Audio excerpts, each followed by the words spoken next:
Sakto morning mga kasakto. Mga kasakto, update tayo sa ating Bagyo beans o yung ating hindi F1 ito, kundi ginawa lang natin yung buto. So 34 days old yung 32 pala, 32 days old.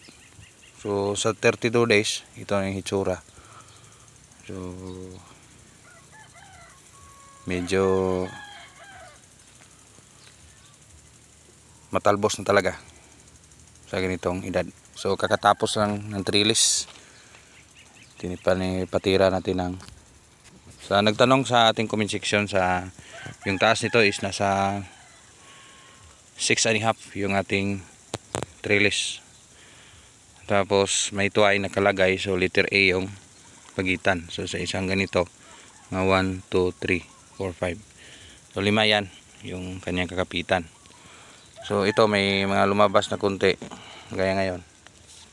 So may mga talbos na i-guide natin para patungo doon sa kanyang trellis, kasi may mga talbos talaga na hindi para sa atin. Hindi na alam kung saan sila patungo. So parang tao din yan, hindi alam kung saan tutungo. So talbos lang ng talbos. So yun ang ginagawa natin ngayon kasalukuyan, kasi kaya naman natin to mag-isa. Every morning may mga bagong talbos. So gina-guide natin sila para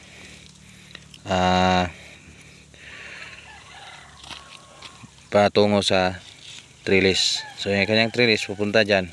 So yung iba, yung mga nauna, ito na. So akyat dyan hanggang sa tumaas.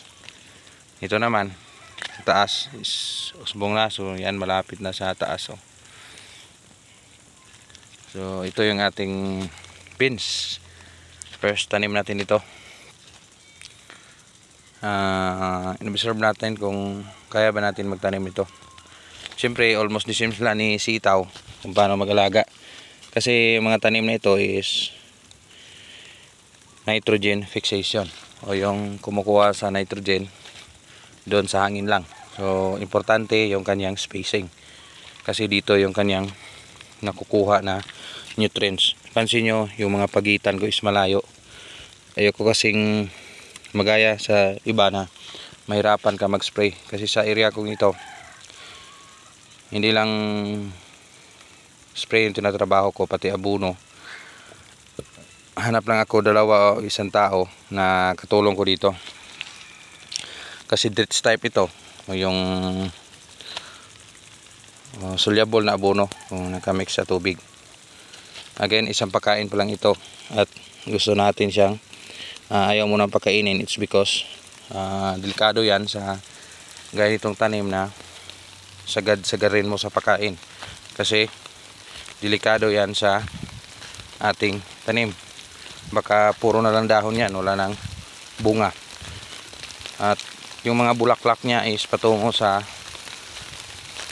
yung tanim na sinyalis na maganda is maganda yung pagbigay ng bulaklak. Kung maganda yung bigay ng bulaklak, siyempre maraming bunga, marami tayong ma-harvest. So yan ang pinaka best gawin ni beans, o yun ni Bagyo beans. So umulan, sulukuyan tayong nagsishower doon sa taas sa area ni Talong at ni si Kanlaon Panigang. Yun, sulukuyan na yung nagshower, biglang umulan, kasagsaga ng ating pagbibideo. So yung ating kambing kailangan nating iligpit taas. So yan lang muna, putulin natin yung video. Yan muna konting update dito sa ating area, Canlaon City, Negros Oriental. God's blessings, malakas yung ulan.